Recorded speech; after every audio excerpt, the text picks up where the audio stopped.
liquidificador. Ele disse: ô, seu liquidificador, o senhor sabe o que é vento? Ele disse: não. É porque o senhor nunca foi lá fora? O senhor vive aqui nessa cozinha, em cima da pia? Se o senhor fosse comigo lá fora, o senhor ia saber o que é vento. Eu ia levar o senhor para passear e saber o que é árvore. O senhor ia saber o que é a terra, o chão, o que são os animais, como eu que sou porco. Se o senhor quiser, é só montar aqui nas minhas costinhas, eu levo o senhor para passear, dar uma voltinha, vai conhecer o mundo e a vida e o vento e tudo isso aí. Ele falou: eu não posso. O liquidificador falou: eu não posso. Porque a minha patroa falou para mim que se eu desligar daquela tomada, eu não funciono mais. E o porco olhou para o liquidificador e falou: resolvido?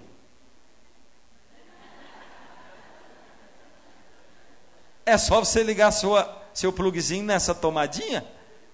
E ele convenceu o liquidificador que queria uma experiência diferente na vida, não é? Vida monótona, aquela de ficar em cima da pia.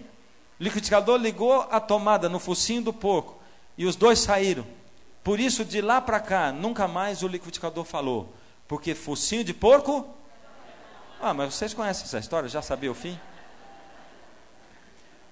É lógico, essa é só uma ilustração, né? Animada, alegre, para dizer que Satanás tentou convencer o ser humano e convenceu de que ele possuía vida nele mesmo. Mas nós lemos no Evangelho de João, Jesus era a vida estava nele.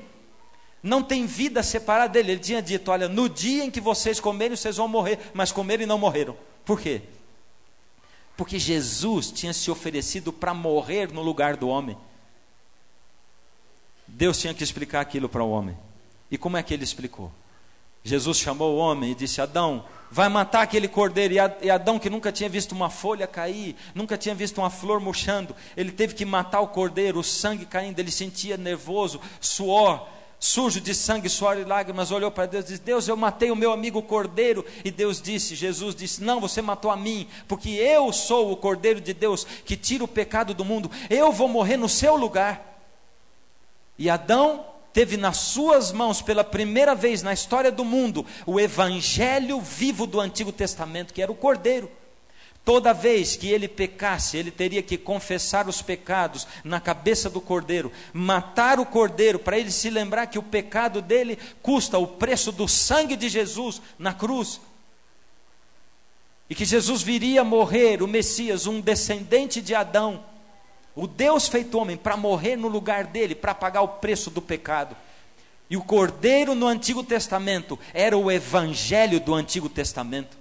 Isso serve para muitos de nós que achamos que o evangelho só apareceu no Novo Testamento, mas nós temos o evangelho no Antigo Testamento e ele era um cordeiro só. Você vê que Deus revela as coisas progressivamente, não é? Mas Deus, quando procurou Adão, Adão estava escondido. E Deus disse: Adão, onde estás? Adão se escondeu de Deus e disse: Senhor, eu me escondi do Senhor, porque eu tive medo de ouvir a sua voz no meio do jardim. Esse era só o começo do novo relacionamento entre Deus e o homem. Antes disso, o homem e Deus se relacionavam face a face. A Bíblia diz que todos os dias, na viração do dia, Deus ia encontrar o homem e a mulher. E eles falavam pessoalmente, trocavam ideias. Deus ensinava ao homem. Eu imagino que no momento quando Deus vinha, Adão dizia: Senhor, eu tenho reparado as coisas da natureza. Tudo que emite luz, emite também calor. Mas eu tenho visto um bichinho, o vagalume, ele acende e apaga a luz. E um dia ele sentou no meu dedo e acendeu a luz, e nenhuma vez esquentou o meu dedo. Como é que o vagalume acende a luz sem emitir calor? E ele ouvia dos próprios lábios de Deus como o vagalume, um insetinho, conseguia emitir luz sem emitir calor. Mas agora Deus procurou Adão e Adão não queria se encontrar com Deus. Tinha pecado. A nossa vida com Deus é assim, não é? Deus vive correndo atrás de você e você vive correndo de Deus. Já percebeu isso? O tempo todo. Alguém convida você para um programa na igreja, você vai, ouve a palavra de Deus uma vez, você diz: meu Deus, já bati o cartão, pronto, estou santificado para 1 ano, fui na igreja, eu não ia há 10, eu fui hoje, não preciso ir mais 1 ano. Você não volta mais. Aí a Bíblia em casa fica enfeitando o móvel, você acha que ela abençoa, né? Pendura o crucifixo no pescoço, você acha que você está abençoado por aquilo, quando a palavra de Deus quer abençoar você, quando ela estiver dentro de você, no seu coração, na sua mente. Deus vive correndo atrás de você. Aí acontece uma desgraça na família, alguém que você ama, um parente morre, e você, desesperado, pergunta para si mesmo, para Deus: Senhor, será que a vida é só isso? Viver, sofrer um bocado, sentir saudade, se alegrar um pouco, sofrer mais um pouco, se alegrar mais um pouco e morrer? É isso? Tem que ter mais alguma coisa. Você começa a buscar Deus, dura um mês, e aí você para de novo, e vai assim. Deus corre atrás de você, você corre de Deus. Deus corre atrás de você, você corre de Deus. E Deus sentia saudade do ser humano. O ser humano se afastando de Deus cada vez mais, se afastando e se afastando. Os filhos, descendentes de Adão, deixando de matar o cordeiro, nem se lembravam mais que eles estavam vivos por causa de Deus, que um dia iria morrer por eles. E Deus chamou Moisés e disse: Moisés, faz para mim um santuário. E esse texto de Êxodo 25:8 diz: e me farão um santuário, e habitarei no meio deles. O santuário tinha 3 funções. A primeira função era Deus que queria habitar no meio do povo.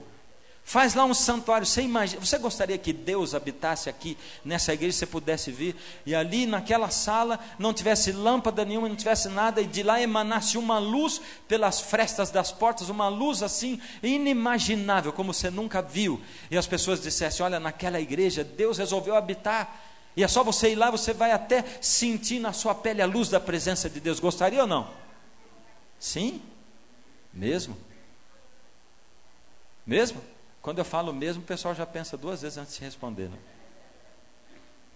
É porque a presença de Deus na nossa vida, ela às vezes custa caro, não é?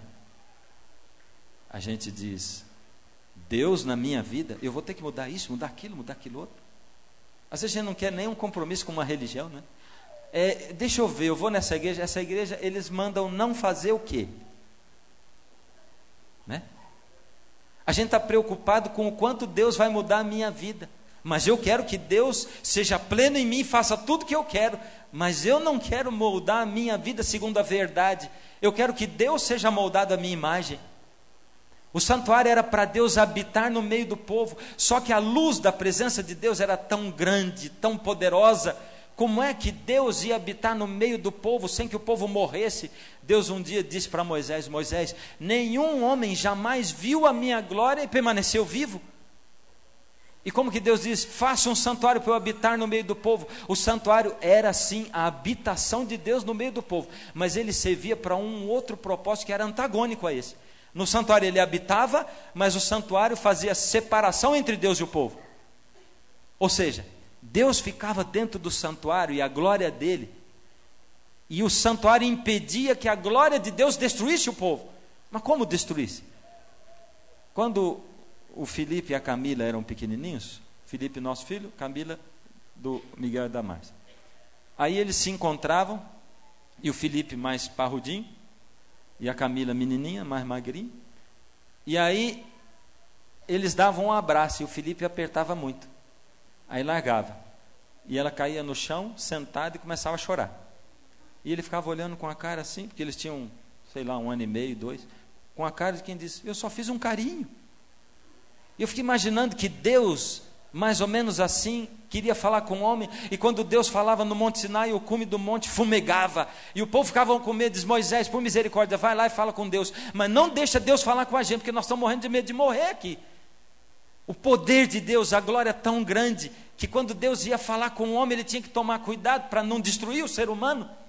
E Deus foi habitar no meio do povo, e o santuário servia para também fazer separação. Por isso, não é bom que ninguém diga: a igreja é o santuário de Deus, ali está o pátio, aqui está o lugar santo e ali está o lugar santíssimo, que são os lugares que tem dentro do santuário e que a gente vai aprender. A igreja não foi construída segundo o santuário, porque senão todos nós tínhamos ficado do lado de fora, porque o pecador só chegava lá fora, dentro não entrava o pecador. Outra coisa que a gente fala: não conversem dentro do santuário. Nós temos sim que ser reverentes onde Deus está, nós precisamos estar aqui para poder sentir a sua presença, mas eu não posso dizer isso, que isso não é certo, porque a igreja, aí as pessoas dizem: faz o seguinte, quando acabar o culto, deixa para conversar lá fora, não conversa dentro da igreja. Mas a igreja são vocês. Se você sair, a igreja vai ter saído, vai só sobrar 4 paredes aqui dentro. Você que é a igreja, é a criança que é importante, não o banco da igreja, não o móvel da igreja, É você que é importante mais do que as paredes do templo. O santuário servia para Deus habitar, para fazer separação entre Deus e o homem, para Deus não destruir o homem pela sua presença e pela sua glória. Era um propósito diferente do que o propósito da igreja, que é congregar as pessoas aqui dentro. E o santuário servia também para Deus ensinar para o povo a salvação de uma maneira completa, plena. Porque até ali o ser humano só conhecia a salvação. O evangelho do Antigo Testamento era o que mesmo? Ih, dormiram já, meu pai do céu. Você que está vendo pela internet, responda para nós. O que era o evangelho do Antigo Testamento até ali? De novo, mais forte. O Cordeiro, é isso aí, vamos falar de novo. O que era o evangelho do Antigo Testamento até aí? O Cordeiro. Agora parece um santuário inteiro. O santuário servia para... E você vai ver uma coisa fantástica hoje. O quanto Deus ampliou o conhecimento do homem naquela época a respeito do que ele estava fazendo para a salvação do homem. Primeira coisa, tem 2 textos na Bíblia que eu vou apresentar agora, tem mais textos que mostram que o santuário que Deus mandou fazer na terra era só uma cópia do santuário verdadeiro. E o primeiro texto diz assim: levantarás o tabernáculo segundo o modelo que te foi mostrado no monte. Deus está dizendo: Moisés, você vai fazer o santuário segundo o modelo que eu mostrei. Opa! Deus chamou Moisés e mostrou para Moisés uma maquete, um modelo, enquanto Moisés estava no Monte Sinai conversando com Deus. E Deus disse: esse modelo você vai fazer igual. Modelo do quê? O que é? Será que era só uma maquete? Era maquete do quê? Esse outro texto diz para nós o que era. Ora, o essencial das coisas que temos dito é que possuímos tal sumo sacerdote, esse é Paulo dizendo no Novo Testamento já, que se assentou à direita do trono da majestade do céu, como ministro do santuário. Agora isso aqui é o que interessa para nós nesse momento. Como ministro do santuário e do verdadeiro tabernáculo. Opa, aquele de Moisés era a cópia do verdadeiro. Esse é o verdadeiro. Qual é o verdadeiro? Que o Senhor erigiu e não o homem. Ou seja, existe um santuário verdadeiro e aquele santuário de Israel era a cópia dele. Aonde está esse santuário verdadeiro? Ele está no céu. E vocês vão ver outros textos aqui que tornam isso claro, né, que o santuário estava no céu. Mas vamos partir para o santuário. O santuário aqui, ele tinha 2 móveis. E você está vendo aí, entrando no santuário, o primeiro móvel que você encontrava era o altar do sacrifício. Lembra? Deus colocou o altar do sacrifício para o cordeiro continuar sendo oferecido. E logo depois, antes de entrar no santuário, estava a pia. Você percebe que o pátio do santuário não é o santuário em si. O santuário é aquela tenda que está ali no meio, mais lá para frente. Mas o pátio envolvia o santuário, separando as tendas do povo de Israel, para que o santuário ficasse ali. E ele continha esses 2 móveis que tinham uma função específica e que são muito importantes para nós, hoje. No mês de março do ano de 2010, que estamos aqui em Sorocaba, dentro da igreja adventista, num domingo à noite. Interessa para você e para mim. Como? É porque as coisas de Deus, na palavra de Deus, servem para nós em todo o tempo. Deus, através da palavra dele, ele nos ensina as coisas do dia a dia. O altar do sacrifício era onde o homem deveria trazer ali o cordeiro, ou o pecador trazer o cordeiro, confessar o pecado sobre a cabeça dele e pedir perdão dos seus pecados. O altar significava perdão. Eu conheci uma família que parecia normal. Dentro da igreja, todas as famílias parecem normal. Você já percebeu? Eu costumo dizer que a gente só conhece os membros de uma igreja quando visita na casa deles. Só assim. Na igreja está todo mundo vestido com a roupinha bonitinha, alguns de terno, camisa bonita e tal. Alguns usam a melhor roupa para ir à igreja, não é? Mas dentro de casa a gente vê, essa família parecia uma família normal. Eles tinham ali, como nós vimos aqui, né? Os filhos, pai, mãe, avô, bisavô.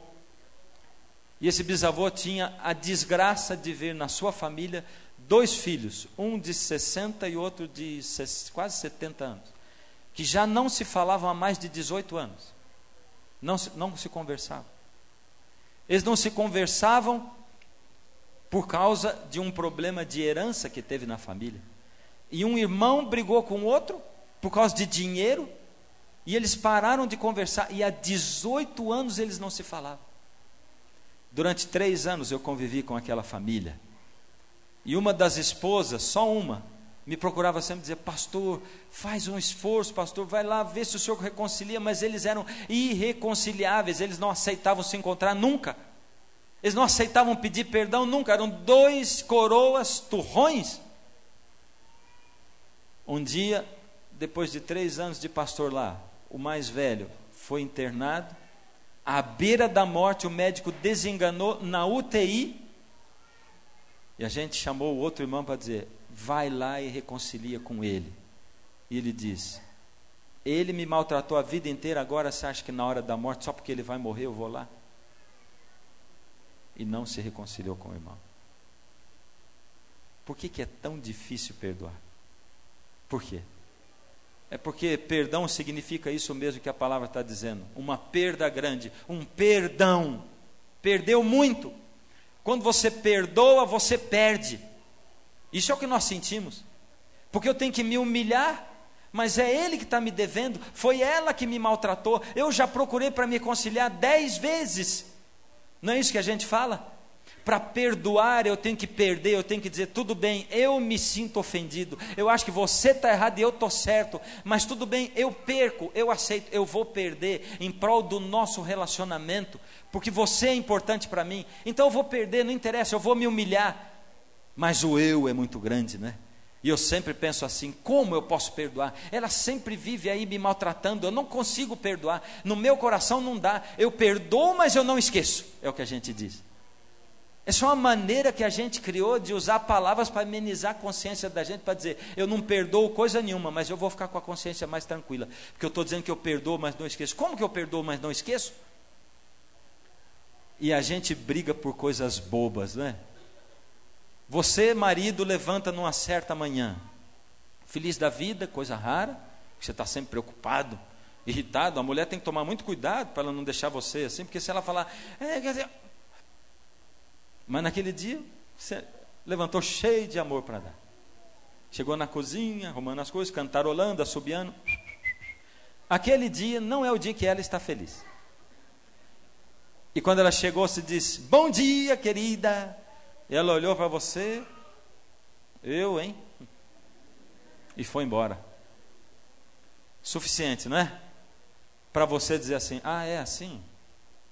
Agora ela vai ver eu, hein? Ela vai ver. E vocês começam uma luta de revezamento de brabeza. Isso é um termo técnico, psicológico, está na psicologia, revezamento de brabeza.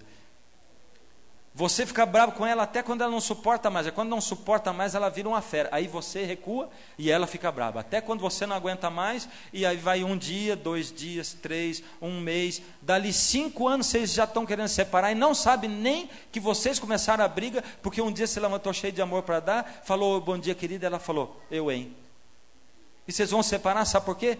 Incompatibilidade de gênios. Por que o que era irresistível, porque você casou com ela porque ela era irresistível, por que se tornou incompatível? Foi porque vocês dois são 2 turrões que colocam o eu acima de tudo, e ninguém aceita perder. Isso acontece em termos de mundo. O não perdão e a não graça acontecem desse jeito na vida da gente, e a gente faz uma corrente da não graça, não perdoando o outro, não perdoando o filho, não perdoando o pai e mãe, vivendo, cutucando as feridas deles. Se você perguntar para um jovem, um adolescente atirador da Irlanda do Norte, por que ele está lutando, ou para um jovem atirador, um adolescente atirador de Ruanda, por que ele está lutando o tempo todo? Ruanda e Burundi. Com certeza, muitos deles não vão saber que na Irlanda do Norte, eles estão vingando até hoje os crimes que esse Oliver Cromwell cometeu no século 17. Até hoje, mas a maioria deles não sabe por que eles estão lutando. Acontece que eles alimentam o ódio, e a gente vai alimentando os ódios. A gente alimenta o ódio, por exemplo, nos filmes, não é? Se você perguntar para o de Ruanda, por exemplo, os de Ruanda e Burundi, faz tanto tempo que aconteceu alguma coisa que nem ninguém deles lembra até hoje por que eles estão brigando. Mas eles estão brigando até hoje. E nos filmes, você já viu qual que é a lógica, não é? O bonzinho, primeiro ele apanha muito, ele é muito injustiçado. E você vai ficando com dó do bonzinho e com raiva do outro. E eles vão alimentando o seu ódio, alimentando. E aquele malvado, ele fica muito malvado. E ele faz coisas terríveis. E você diz, não é possível, não é possível. Até que aquele bonzinho, ele se prepara e detona com o outro. Aí você lava a sua alma. É isso aí mesmo. E a gente acha que ver filme faz bem para a gente. Deus está dizendo, quer ser feliz? Perdoa, filho. Perdoa. E eu estou alimentando o meu coração com o não perdão, com a não graça. O santuário era o lugar do perdão. Deus ensina para nós lições de perdão no santuário. Ali no altar do sacrifício, quando o sacerdote vinha, quando o pecador sacrificava o cordeiro, matava o cordeiro ali no altar, confessava os seus pecados e matava, ele pedia perdão a Deus, e Deus perdoava os pecados do pecador. Por que muitas vezes você não se sente perdoado? Porque com Deus é assim, você pode dizer assim, eu namorei 10 anos com a minha namorada. Muito tempo? Eu namorei 7. Aí, para você se casar com ela, eu namorei 7, mas tinha que acontecer um pedido oficial, de quê? Casamento. Eu tinha que dizer para ela, você aceita se casar comigo? E tinha que conversar com o pai dela e a mãe dela. Certo? E por que com Deus você não se ajoelha para falar oficialmente com Ele, Senhor? Mas você só diz, Deus que me perdoe. Outro dia eu perguntei para um amigo meu, ele já tem mais ou menos uns 70. A esposinha dele mais ou menos igual. Vocês ainda beijam na boca? Ô pastor, isso é coisa que pergunte para a gente? Ué, sou seu pastor, quero saber. Não, né? Mas por que não? É porque a gente agora é só amiguinho. Só amiguinho, pois eu já vi o irmão Joãozinho e com a irmã Mariazinha na igreja. E eles vão sempre, ele na frente e ela atrás. Eles andam sempre numa velocidade equidistante. Ou seja, eles vão assim, na mesma distância até chegar na igreja. Se andasse um do lado do outro, ia ser a mesma coisa. Mas ele tem a impressão que ele está indo primeiro do que ela. Então ele vai na frente. Chega na igreja, um senta num lugar e o outro no outro. Aí, coitadinha da irmã Mariazinha, ela morreu. E o irmão Joãozinho, ele ficou vivo. Aí ele encontrou a irmã Joaquininha. Apaixonou, e daí? Qual o problema? Casou com ela. Engraçado que com a irmã Joaquininha, o irmão Joãozinho vem de mão dada para a igreja, sabia? Não é amiguinho. Ele tem 70. E de vez em quando você está pregando na igreja, o irmão Joãozinho diz uma gracinha no ouvidinho da Joaquininha, e ela faz assim, dá uma risadinha. Eram membros da minha igreja esses dois, não com esses nomes, mas eram. Irmão Joãozinho, por misericórdia, namora a irmã Mariazinha. Não vai ser amiguinho dela, não. Diz para ela que você a ama. Fala para ela, eu te amo, querida, você é a mulher da minha vida. Eu acertei quando eu escolhi você. Obrigado por você me aturar até hoje. Fala todo dia para ela isso. E para Deus você fala, Senhor Deus, oficialmente eu estou dizendo para o Senhor, eu amo, o Senhor é o meu Deus, eu sou um miserável pecador, eu tenho que confessar os meus pecados para o Senhor. O santuário, o altar do santuário me ensina uma lição de pedir perdão e aceitar o perdão de Deus, que daí eu tenho que me sentir perdoado. Por que muitas vezes você sente perdão, pede perdão a Deus, mas não se sente perdoado? Deus está dizendo, filho, se você pede perdão, eu perdoo você. Não interessa quantos pecados você cometeu, não interessa como é a sua vida, como foi no passado, eu aceito você do jeito que você é. Eu não quero que você continue do jeito que você é. Eu vou mudar você, vou mudar a sua vida para melhor, mas eu aceito você, chega do jeito que você estiver e eu vou ajudar você. O segundo móvel do santuário já nos ensina uma outra lição. Do perdão, nós vamos para a pia, e a pia era pureza.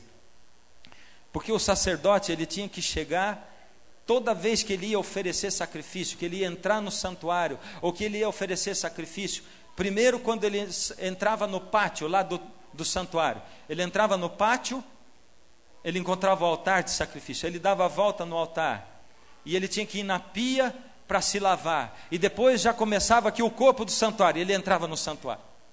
E aqui estava a pia. A pia era a purificação. Ele tinha que lavar as mãos e os pés para poder entrar no santuário. E ela significa pureza. O Gabriel, nosso filho do meio, tinha mais ou menos 5 anos de idade, 4 anos. E nós fomos passear num dia de domingo, e eu não me lembro direito porquê, mas nós nos encontramos com uma senhora bem idosa, chinesa. E ela conversou conosco, mas ela, acho que já veio para o Brasil, já mais velha, então ela não falava português, ela falava muito mal o português, era isso. E ela começou a falar conosco, falava um sotaque assim, que para eu entender eu me esforcei muito e tal, e eu perguntava, ela repetia e tal, deu para comunicar com ela, não é? Quando nós saímos, o Gabriel olhou para mim e disse assim: pai, essa mulher é chinesa? Eu digo, é. Falou, puxa pai, até que é fácil entender chinês, né? O que é que você acha? Quer dizer, ela tinha tanto sotaque que ele achou que ela estava falando em chinês e que ele estava entendendo. Isso aí, os psicólogos podem explicar de diversas maneiras, mas eu interpreto como a pureza da criança. É a pureza. A criança, ela interpreta tudo literalmente. Literalmente. Outro dia eu estava na igreja e o pastor lá na frente diz, olha, eu quero mostrar para vocês, esse é o último CD do pastor Fernando Iglesias. E um menininho do meu lado de uns 8, 10 anos olhou para mim e disse, último? Por quê? Eu digo, não, ele está querendo dizer que é o mais recente, foi o que saiu agora por último. Ah, bom. Literalmente ele interpretou que eu não ia gravar nenhum CD nunca mais na minha vida. A criança é assim, ela é pura. E Deus está dizendo para você e para mim, com a pia do santuário, porque o sacerdote ele tinha que se purificar mesmo. Você acha que ele se banhar naquela pia, aquela água, tornava o sacerdote puro para entrar lá dentro? Era aquela água que o purificava? Era isso? Não. Deus estava falando da pureza que vai por dentro, mas o cerimonial para Deus é importante. Deus se interessa por essas coisas. Porque Deus quer ensinar lições para nós, e Deus está tentando ensinar para você e para mim uma lição de pureza. Hoje, no mundo, quando a gente tem carência de pureza, no Brasil, a cada 24 horas, 3 crianças são feridas por arma de fogo, 40 jovens morrem por arma de fogo, 360 menores sofrem maus tratos a cada 24 horas, 100 menores morrem por abusos ou negligência dos pais, 35 adolescentes cometem suicídio, 6 adolescentes cometem homicídio, 50 adolescentes são presos com drogas na escola, 8.220 jovens abandonam a escola a cada 24 horas, 850 crianças no Brasil nascem de mães adolescentes. Em um ano, olhando 4 horas de televisão por dia, o seu filho vai ter assistido a 10.000 horas de violência. E você quer que o seu filho seja puro. E as pessoas dizem, meu Deus, por que as crianças estão ficando tão precoces ultimamente? As meninas se tornam mocinhas mais cedo. Os meninos, eles falam de namoro, eles falam de sexo. E na escola eles estão começando a falar de sexo, estão começando a falar de masturbação e de não sei o que lá. E eu fico abismada com isso, como eles são adultos. Mas é lógico. Você e eu estamos dando uma overdose de televisão nos filhos. Porque você e eu temos que trabalhar, a gente deixa a TV, a babá eletrônica cuidando deles. E agora eles têm acesso à internet. Tem uma lenda rondando por aí. Eu não sei se é verdade. Só o dia que eu leio isso, com referência de alguma revista, que a quem se possa dar crédito eu vou acreditar. Mas dizem essa lenda, que alguém perguntou ao Bill Gates se os filhos dele têm uma boa versatilidade no computador.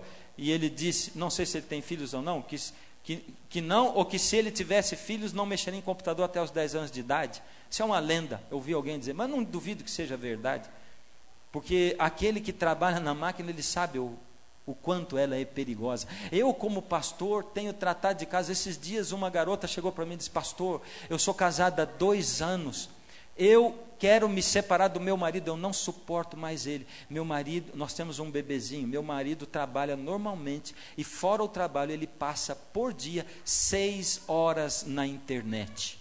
Não sobra tempo para nós, pastor. Meu marido fica do trabalho para a internet, da internet para o trabalho. Meu filho está crescendo sem pai, porque o marido dela já é da geração da internet e da geração do computador. E não pense que você, puxa, vim nessa igreja para esse pastor ficar falando mal de computador, e mal de televisão, e mal disso. Se você está achando que é isso, não tenha dúvida, é isso mesmo que eu estou falando. É para você não ter dúvida mesmo. Se você acha que eu estou falando mal, você diz, será que ele... Não, não tenha dúvida. Eu estou falando mal mesmo. Sabe por quê, queridos? Deus está querendo dizer para você e para mim, filho, eu preciso de gente pura. Aí você procura uma esposa para casar com o teu filho. Aliás, não é você que procura, esse é o problema. É ele. E quando você olha para a cara da menina e para o jeitão dela e para o linguajar dela, você diz, eu queria uma menina pura. Aí você prega dentro da igreja e de vez em quando, e de repente sem querer você cita um termo assim, e de repente 3, 4, 5 pessoas se olham e dizem, maliciaram. E aí você vai ver, o que eu falei? Maliciaram, que pena. E você tem que ficar falando e pregando, tomando cuidado para você não falar alguma coisa que outro dia, sábado passado, eu pregando numa enorme de uma igreja, eu dizia assim, você tem que pertencer a Jesus, mesmo quando você acha que Ele não está guiando a sua vida, você tem que pertencer a Jesus quando você vê que na Bíblia está escrito, e Deus diz, eu cuido de você, eu estou diante de você, pertence a Jesus, custe o que custar. E 2 pessoas já sorriram, eu não sei a que eles associaram isso aí, mas eu falei, custe o que custar, e eles riram. Aí eu tenho que descobrir por que eles riram. Porque eles maliciaram alguma coisa que eu falei. Deus está dizendo, por misericórdia, seja puro, seja puro. E se você quiser os seus filhos mais puros, se você quiser o seu coração mais puro, o seu marido mais puro, e tem gente vendo coisa pornográfica para apimentar a relação marido e esposa. Meu Deus do céu. Onde é que nós vamos parar com isso aqui? Você vai ter o seu momento mais íntimo com a sua esposa e você precisa de pensar numa outra coisa para você poder estar junto com a sua esposa? E você, esposa, se sente bem com isso? Você está feliz? Porque você está ali com um robô que está pensando numa outra coisa enquanto ele está com você. Você é um objeto diante de uma máquina para fazer sexo. É isso. Eu queria fazer um desafio para você hoje. E desafio é desafio. Nós estamos entrando no santuário. Estamos chegando no pátio. Não entramos ainda lá dentro. Porque o pátio não era o santuário. Para você poder descobrir realmente o que Asaf encontrou, você precisa pedir a Deus forças para batalhar no perdão. Perdoa. Sinta-se perdoado, peça perdão a Deus, peça perdão ao próximo, à sua esposa, ao seu patrão, a pessoa que você odeia, diz perdão, eu não sei o que eu fiz contra você, mas a gente não se dá muito bem, eu estou pedindo perdão por misericórdia, quero ser seu amigo. Segundo, aqui vem um outro desafio. O primeiro já é muito difícil. Vou desafiar você para, daqui até o fim dessa semana, até sábado que vem, não ligar televisão em casa, nem rádio, não ouvir música em casa, nenhuma, nem de igreja, nem dos arautos. Compra o CD aqui e deixa para ouvir daqui uma semana. Pega o DVD e deixa para assistir daqui uma semana. É um desafio, você não é obrigado. Aí você vai dizer, ih, pastor maluco esse, né? E eu desafio você, se você não vai, primeiro, ter uma comunhão muito maior com a sua família dentro de casa. No primeiro dia vai ser insuportável, teus filhos vão odiar você. Se eles odiarem demais, você deixa ligar, você não vai obrigar o outro a não ligar, lógico, né?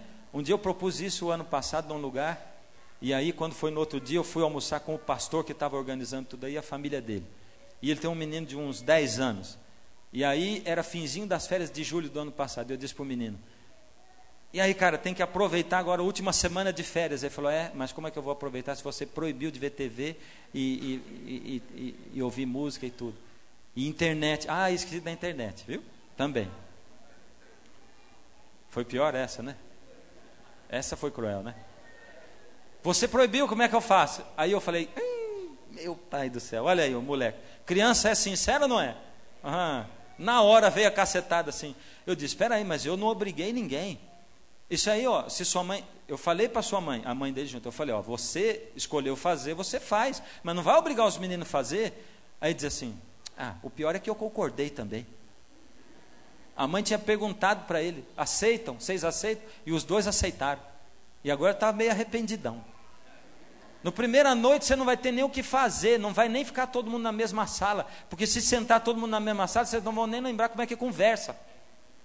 Que já não dá nem para conversar. Uma vez uma senhora, membro da minha igreja, me chamou e disse assim: pastor, por favor, vai fazer uma visita em casa, eu sou muito solitária. Mas ela tinha 3 filhos que moravam em casa, moços, 2 moças e um rapaz. Eu entrei na casa dela, primeira coisa, eu não vi TV na sala. E eu falei, problema. Porque antigamente nós pastores dizíamos: olha, quer ter uma vida melhor? Melhor nem ter TV. Agora a gente diz assim: por favor, tenha uma TV só, põe na sala, para todo mundo assistir junto. E eu perguntei para ela: você tem quantas TVs? Ela falou: a gente tem 4. Eu disse: uma em cada quarto, não é? Ela falou: é. Quando seus filhos chegam do trabalho, eles vão para cada um para o seu quarto e vivem no mundo deles lá. É ou não é? Não era a época da internet ainda, porque hoje cada um tem o seu computador no quarto também, e é pior ainda. É ou não é? E uma mulher que tem 3 filhos está morrendo de solidão. Solidão. E as pessoas não sabem o que falar. E a gente acha normal. E alguns de vocês devem estar me odiando porque eu estou falando isso aqui, né? Só que Deus está pedindo por misericórdia. Está dizendo: eu quero dizer para você o quão importante é você ser puro. Então é um desafio.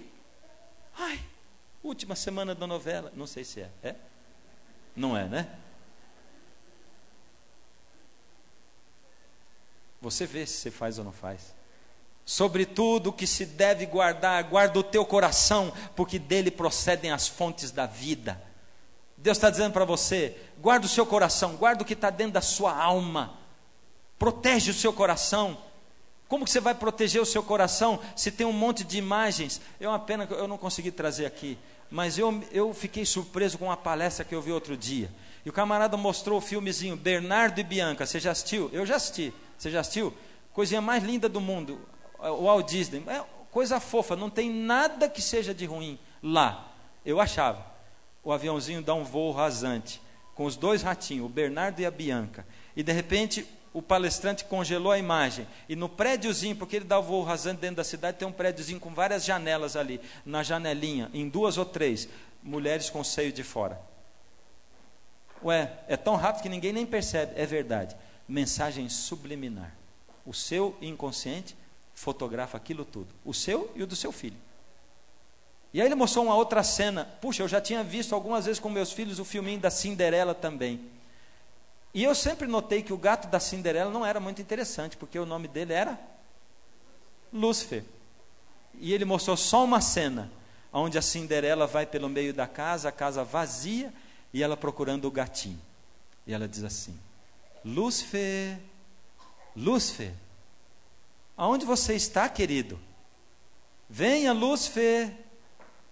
Afinal de contas, você não é tão mal assim. Eu estou dizendo palavras literais que a Cinderela fala no filmezinho dela. Você entende? Eu não sei se você está entendendo o que eu estou falando, né? Mas, queridos, como cenas como essa, eu tenho aí no meu computador guardado em algum lugar que eu não achei hoje, mas eu tenho umas 7 delas. Umas 7. Isso é um desenho infantil. E tem alguém querendo plantar a impureza, a não fé em Deus dentro do coração do seu filho. Mas você não está nem sabendo. Aí você vai dizer: eu vou ser o quê? Uma ilha? Eu vou ficar ilhado, não vou ver nada. Eu não estou dizendo isso. Você tem que ser equilibrado. Porém, sobre todas as coisas que você tiver que guardar, guarda o seu coração, a pureza da sua alma. Os sacerdotes deviam lavar as mãos e os pés antes de entrarem dentro do tabernáculo. Por isso a pia estava ali, e ela era um sinônimo de pureza. Aí está o texto da bacia de bronze, né? Agora veja só. Antes do santuário, o pecador confessava o seu pecado na cabeça do cordeiro. O pecado dele passava para o cordeiro, e ele matava o cordeiro, que significava que Jesus ia morrer, e o sangue era derramado, e o pecado dele era perdoado, e Deus tinha aceito o sacrifício. Porém, Deus ainda não habitava na terra no santuário. Depois que Deus passou a habitar no santuário, agora Deus habitava, Deus estava ali. Por isso, o sangue do cordeiro, que continha agora o pecado do pecador, tinha que ser levado até a presença de Deus, lá dentro do santuário. Só que, peraí, nós temos um problema agora.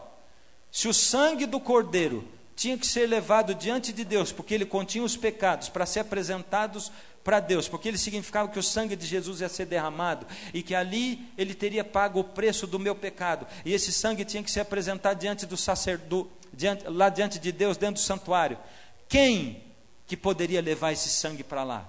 Se o santuário separava o pecador de Deus, porque Deus tinha uma glória tão grande que se o pecador entrasse lá, morreria. O pecador poderia entrar no santuário para mostrar esse sangue e oferecer lá para Deus? Não. Agora Deus revela uma segunda parte no plano da salvação dele, e que acontece até hoje. O homem, o pecador, ele precisava de alguém que levasse, que apresentasse a Deus. Quem era essa figura?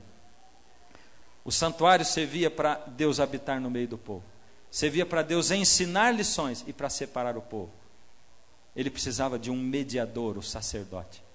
Por isso, uma outra figura é acrescentada dentro do santuário. Antes tinha só o cordeiro, agora tem também o sacerdote. E o sacerdote, ele era o único que podia entrar dentro do santuário, no lugar santo, o primeiro compartimento, para oferecer ali o sangue.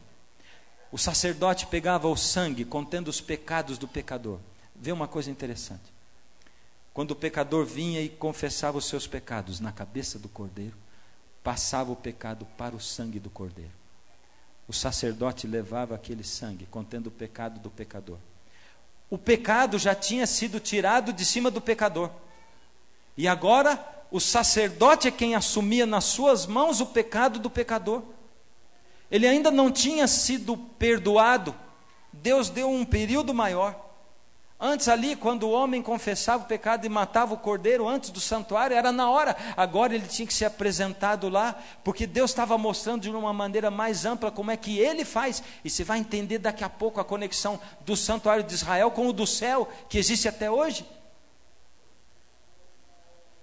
O trabalho do sacerdote era levar lá para dentro o sangue contendo o pecado e apresentar diante de Deus. O pecado era transferido para as mãos do sacerdote enquanto ele ia lá, e esse mediador assumia o papel. Quem que o cordeiro significava mesmo? No santuário terrestre tinha o cordeiro, ele significava quem? Representava quem? Jesus. No tempo primitivo, antes do santuário, o sacerdote era o homem, ele era o sacerdote da casa dele.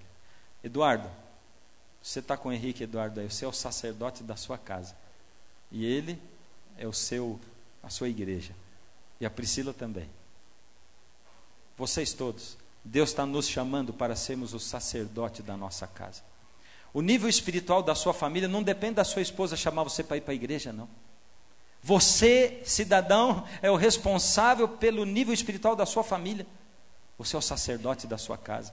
Depois, na época de Abraão, o sacerdote da família passou a ser o filho primogênito, o mais velho de cada família. E depois, no santuário, a família de Arão foi escolhida para o sacerdote. O santuário significava o ritual do perdão. Deus armou um ritual para que o homem pudesse compreender o perdão. Vamos só recordar. O pecado era a quebra da lei. O resultado dele era a morte. A Bíblia diz, porque o salário do pecado é a... Mas o dom gratuito de Deus é... Eu sou salvo de graça e ganho a vida eterna por Jesus, porque Jesus morreu por mim na cruz e eu ganho a vida eterna. Agora o ser humano, Adão, você e eu temos uma chance de sobrevida nessa terra. A gente vive na escola da vida aqui um pouco de tempo, para poder depois ganhar a vida eterna. O pecado faz separação entre Deus e o homem, mas as vossas iniquidades fazem separação entre vós e o vosso Deus, e os vossos pecados encobrem o seu rosto, o rosto de Deus de vós, para que não ouça vocês. O pecado nos separou do Senhor Deus. O pecado separou o ser humano em todos os sentidos. Presta atenção. O pecado separou o homem da natureza. Você já percebeu isso? Olha lá, quando o homem pecou, Deus disse para ele: visto que atendeste à voz de tua mulher e comeste a árvore que te ordena não comeres, maldita é a terra por tua causa, em fadigas obterás dela o sustento durante os dias da tua vida, ela produzirá também cardos e abrolhos, espinhos, e tu comerás a erva do campo. O homem agora tem uma resistência da terra. Antigamente, quando Deus criou o mundo, era tudo perfeito. Agora o pecado separou o homem da natureza. Os animais se tornaram ferozes, começaram a atacar o ser humano. O pecado fez separação entre o homem e a natureza, mas o pecado separou mais, separou o homem do homem. Como assim? É o casal que está se separando? Também. São as pessoas que não se perdoam? Também. Mas o princípio maior é que o pecado separou eu de mim mesmo. Como? Paulo descreve isso. Paulo diz o seguinte: pois não faço o bem que eu quero, mas justamente o mal que eu não quero fazer, é isso que eu faço. E ele diz: miserável homem que eu sou, quem me livrará desse meu corpo que me leva para a morte? Porque eu quero fazer o que é certo, mas eu só consigo fazer o que é errado. Acontece isso com você? No começo do ano você promete: vou emagrecer. No começo do ano você diz assim: vou me aproximar mais de Deus, vou ler mais a Bíblia. O livro mais lido da Bíblia é o Gênesis. Começo do ano todo mundo começa a ler no Gênesis. Entrou no Êxodo, chegou no santuário, já estão parando. Não é? Devia ter uma Bíblia só com o Êxodo, outra só com o Levítico. Em 66 anos a pessoa ia ler a Bíblia inteira. Ela ia começar naquele livro, né? Eu quero fazer o que é certo, mas eu só faço o que é errado. Eu quero tratar bem minha esposa, mas eu não consigo. Eu quero ser um pai melhor. Eu quero não fazer coisas erradas. Eu não quero ser corrupto, eu quero ser mais puro, mas eu só faço o que é errado. Quem me livrará desse meu corpo que me carrega para a morte? Porque eu quero fazer o que é certo e os meus sentidos me levam para fazer o que é errado. O pecado faz separação entre o homem e o homem, mas o pecado também fez separação entre o homem e Deus. E aí tem um texto na Bíblia. Desculpa, não é esse texto. Bom, entre o homem e Deus, é aquele texto que nós vimos antes. E o teu pecado, a tua iniquidade faz separação entre mim e vós. É aquele mesmo texto. O pecado separou o homem e Deus. E quem é que gosta de Deus hoje? Fala para mim, você gosta de Deus? Ah, eu gosto. Imagina que eu vou falar isso, que eu não gosto. Aí num sábado de manhã, todo mundo, os crentes indo para a igreja, alguns de paletó e gravata, um calor miserável. Você passa na porta, indo para o clube e diz assim: meu Deus, como é que esses crentes aguentam isso aí? Estou indo para pegar um solão na piscina. Lê a Bíblia. Você gosta de ler a Bíblia? Ler a Bíblia é horrível. Orar, você gosta? É horrível orar. Ninguém nasce nesse mundo gostando de Deus, não. Não é natural no ser humano. O natural, o pecado fez separação entre você e Deus. O natural é você não querer saber de Deus, não gostar de ler a Bíblia, não gostar de orar. Para gostar disso tem que exercitar muito. Um garoto de 18 anos, outro dia, numa igreja, diz assim para mim: pastor, eu tenho um problema. Ou você é minha última chance. Quando diz você é minha última chance, já não é bom. Pastor, eu odeio ler a Bíblia, eu não quero me perder. Eu digo: opa, você tem um problema mesmo. Como é que eu faço? Eu digo para ele: tá bom, vou te dar uma dica boa. Você leia a Bíblia. Ah, tá bom, obrigado. Foi saindo. Espera aí, está querendo zoar com a minha cara, né? Eu disse que eu não gosto, eu já tentei de tudo, eu não gosto. Eu digo: tá bom, mas você não gosta, só que para gostar tem que ler. Tá bom, nós não vamos chegar em lugar nenhum. Eu digo: espera aí, vamos fazer o seguinte: eu não sou pastor e você não é o membro da igreja. Eu sou médico e você é o paciente. Estou olhando o teu exame. Rapaz, você vai morrer. Agora, para não morrer, só se tomar a partir de hoje, todos os dias, uma injeção. A agulha é grande, é dolorida, dentro do umbigo. Todo dia. Você vai tomar? Credo, pastor, ler a Bíblia é ruim assim? Eu digo: para você é, não é? É. Então, vai tomar a injeção ou não vai? Tá bom, já entendi. Ué, para não morrer aqui, nessa vida miserável que você tem, você vai tomar uma injeção dolorida com uma agulha desse tamanho dentro do seu umbigo, todo dia. Mas para ganhar a vida eterna, você não lê nem a Bíblia. É assim. E eu quero, queridos, eu quero compartilhar com você como depois de muitos anos eu aprendi a ler a Bíblia para Deus falar comigo. E como tem sido maravilhoso, gostoso ler a Bíblia depois de anos. Gostoso. Porque tem alguns livros da Bíblia que a gente não vê a hora que acabe, ou que passe, ou de não ler. O pecado fez separação entre Deus e Deus. Como?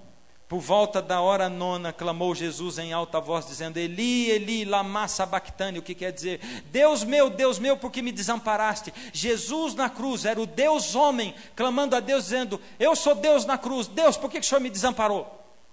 O pecado foi tão fundo que ele separou Deus de Deus. Como que você vai querer que o pecado não separe você da sua família, não separe você dentro de você mesmo, da natureza? Como você vai querer não sofrer nessa vida? O pecado fez tudo isso. Porém, Jesus pagou o preço. Jesus reconciliou Deus e o mundo na cruz. O sangue de Cristo paga a minha dívida. Jesus fala para mim que o sangue dele, do cordeiro derramado no altar, limpa todos os meus pecados. Agora eu queria fazer uma pergunta para você. São as últimas. O santuário da terra era igual ao santuário do céu. Ah, tá. No santuário da terra tinha vamos falar comigo? Aproveitar que agora que vocês já estão quase dormindo. Tinha um cordeiro. No santuário do céu, o cordeiro representava quem? Está muito fácil, está tudo escrito lá em cima, né? No santuário da terra tinha um sacerdote. E no santuário do céu, quem que significava o sacerdote?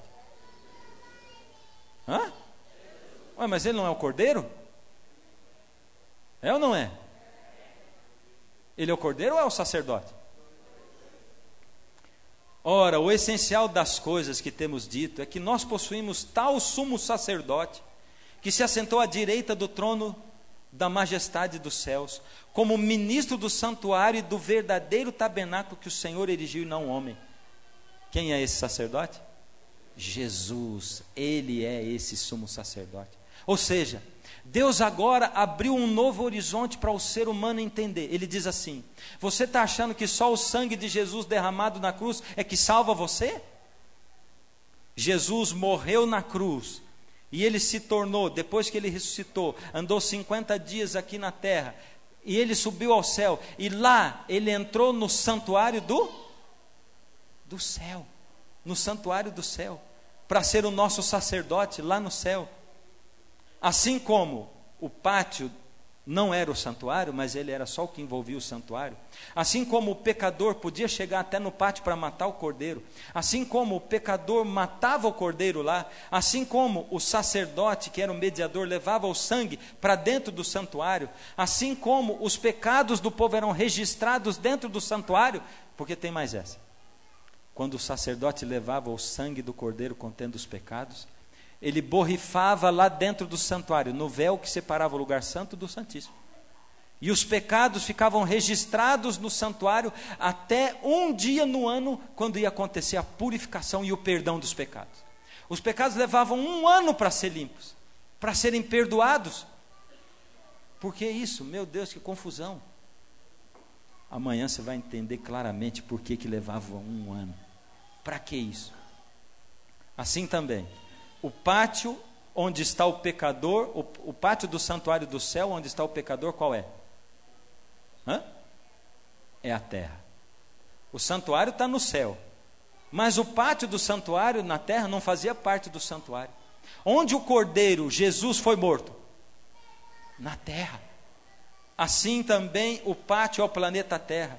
Assim também o pátio que é a terra, aqui nós matamos o cordeiro que é Jesus. Assim também o sacerdote Jesus subiu para o santuário com o seu sangue, porque Jesus, como o nosso sacerdote, ele não levou o sangue do cordeiro, ele levou o sangue dele derramado na cruz para apresentar lá no céu diante de Deus.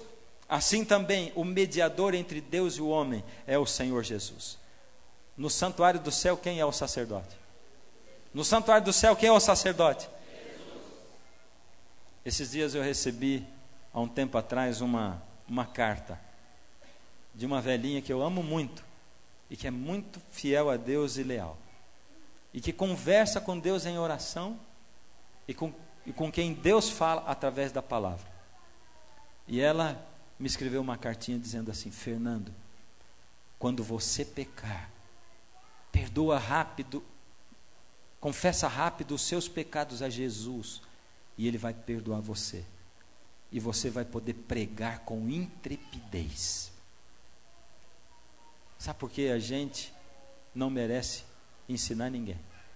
Nenhum ser humano merece subir num púlpito para pregar e dizer assim: eu sou o pastor fulano de tal.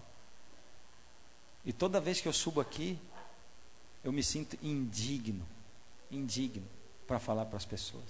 Quem sou eu para dizer faz isso ou faz aquilo? Sendo que eu sou um tão miserável como todos vocês aí. Por isso, cada vez que a gente sobe ou está para subir, a gente ora lá atrás, a gente diz: Deus, por favor, faz o que eu não posso fazer, porque eu não consigo fazer. Só o Senhor pode fazer por mim.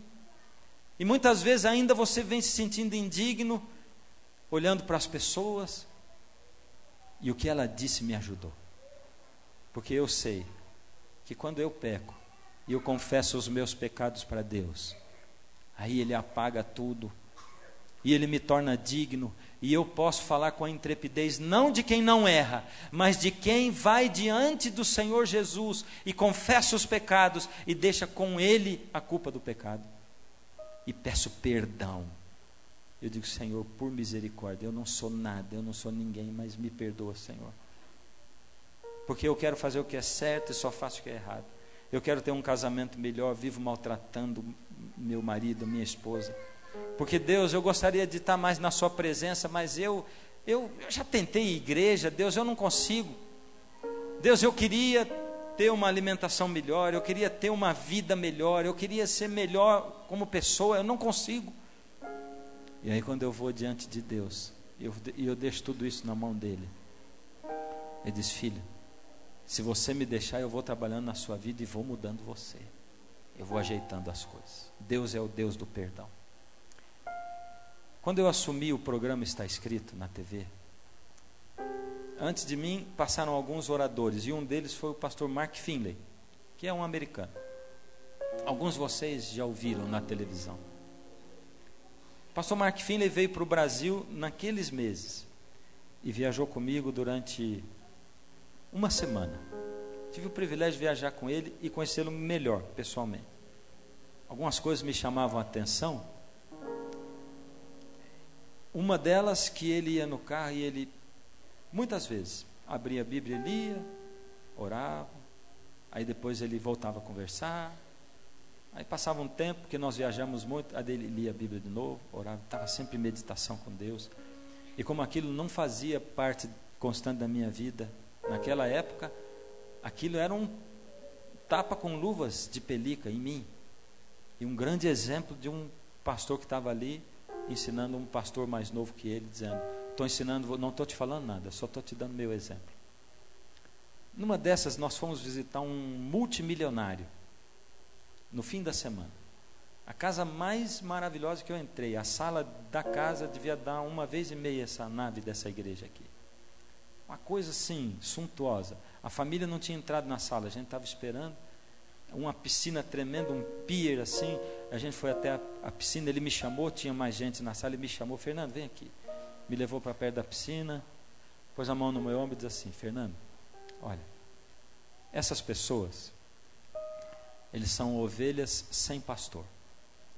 Tem ovelhas sem pastor em todos os níveis. Gente riquíssima, gente paupérrima.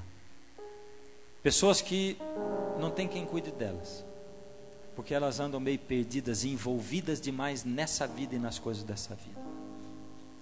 Seja pastor deles. Faça isso. Visite essas pessoas sem interesse nenhum, né, na riqueza delas, no dinheiro delas, em nada. Ore com eles. Deixe eles confiarem em você e ajudarem, e você os ajudar. Faz isso. E um pouco antes da gente se separar, ele contou uma história para mim.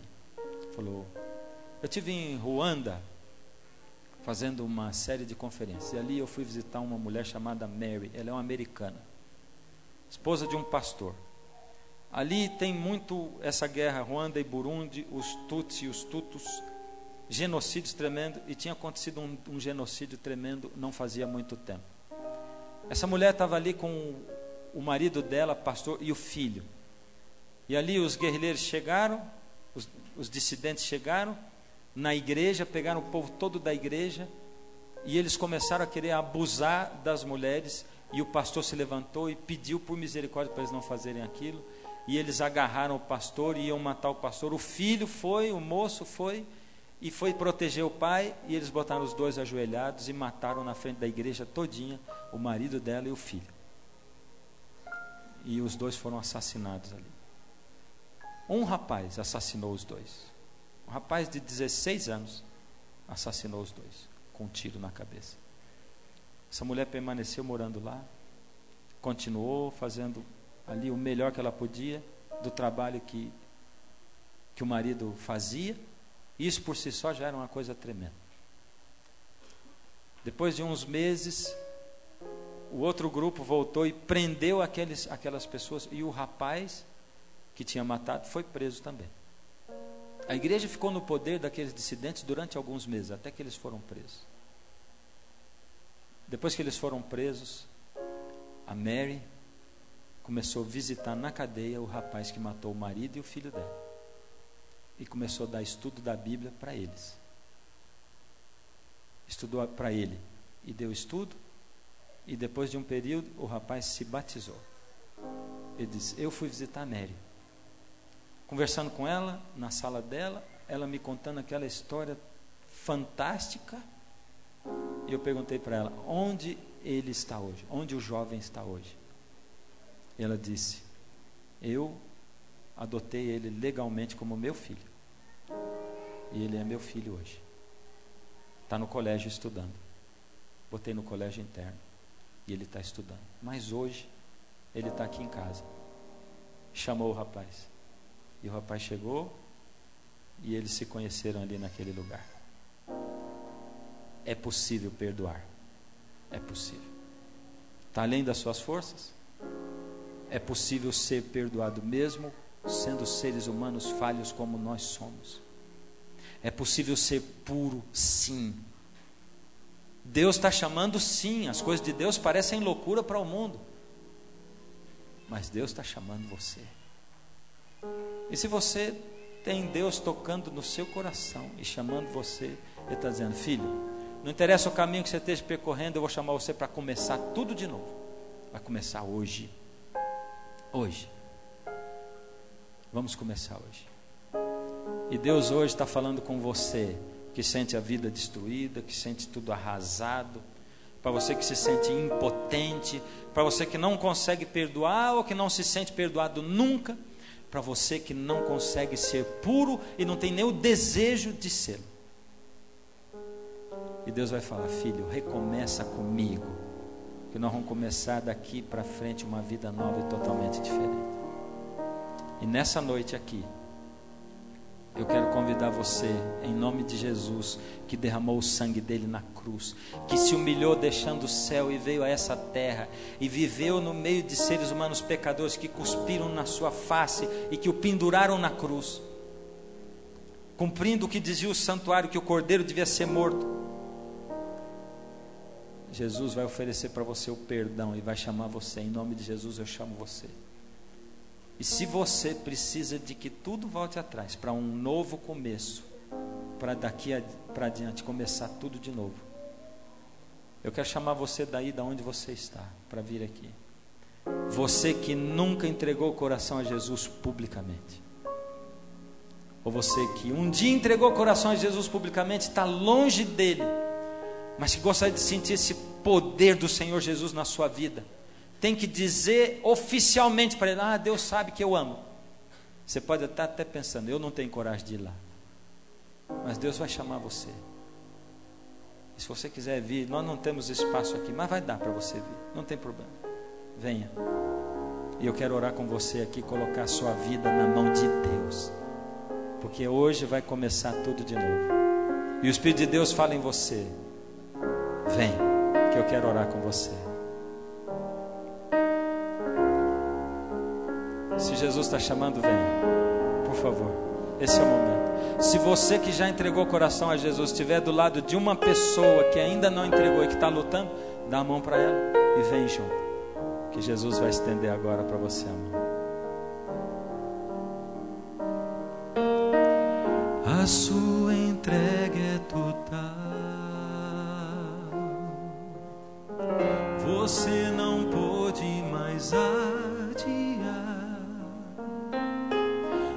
Jesus chegou ao seu coração, chamou por seu nome, você atendeu.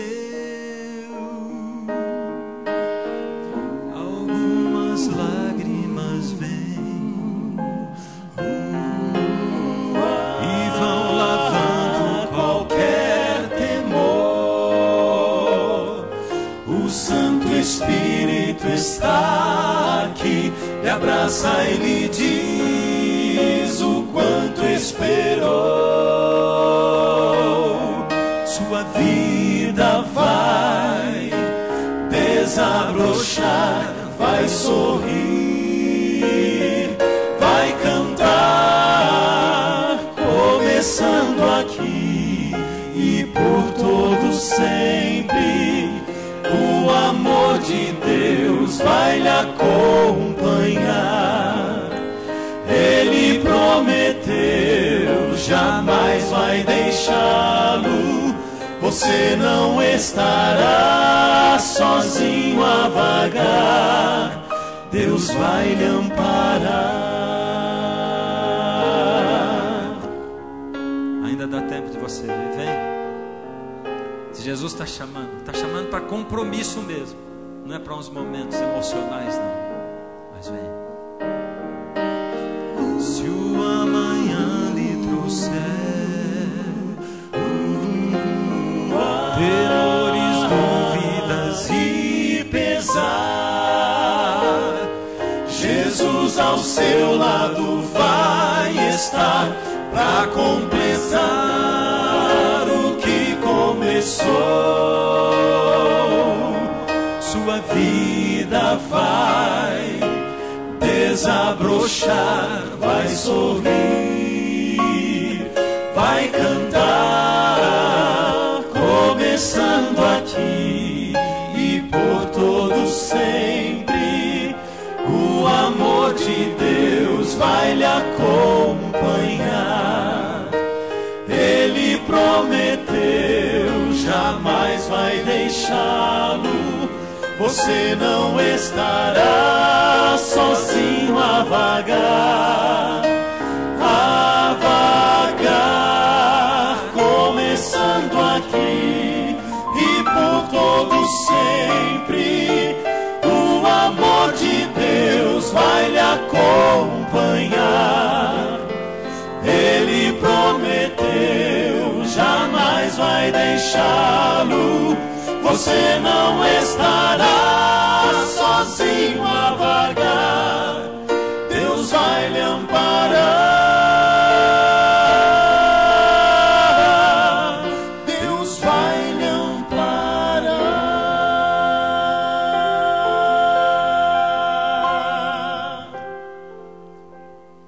Ó Senhor Deus, nós estamos precisando mesmo que o Senhor nos ampare. Nós estamos precisando recomeçar tudo aqui, Senhor. Ó Senhor, a sua palavra para nós parece loucura muitas vezes.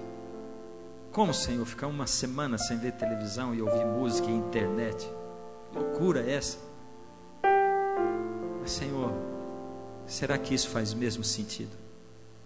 Será que faz mesmo sentido, Senhor, abandonar as coisas que todo mundo faz para ser puro como ninguém é hoje?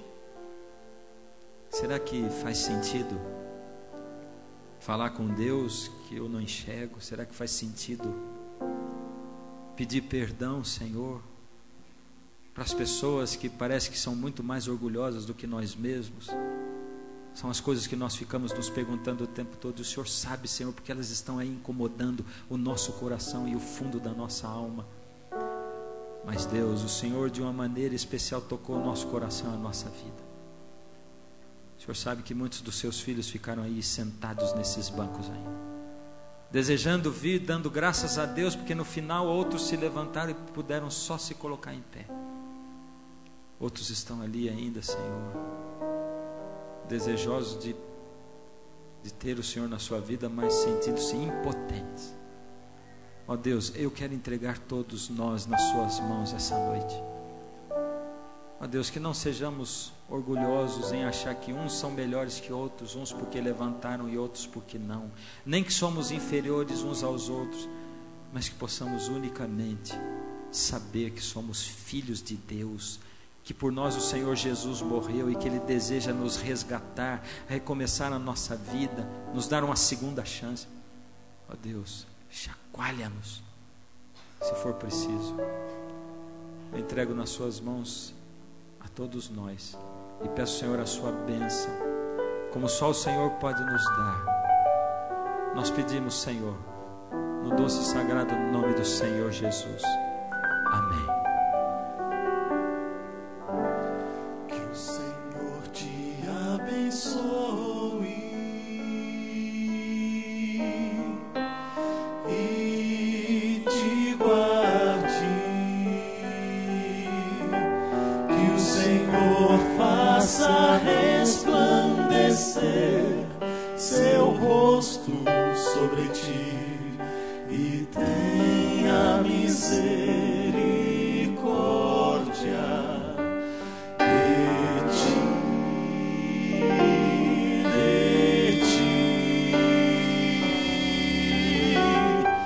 Que o Senhor sobre ti levante o seu rosto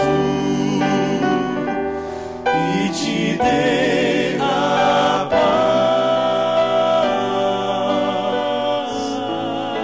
e te dê a paz.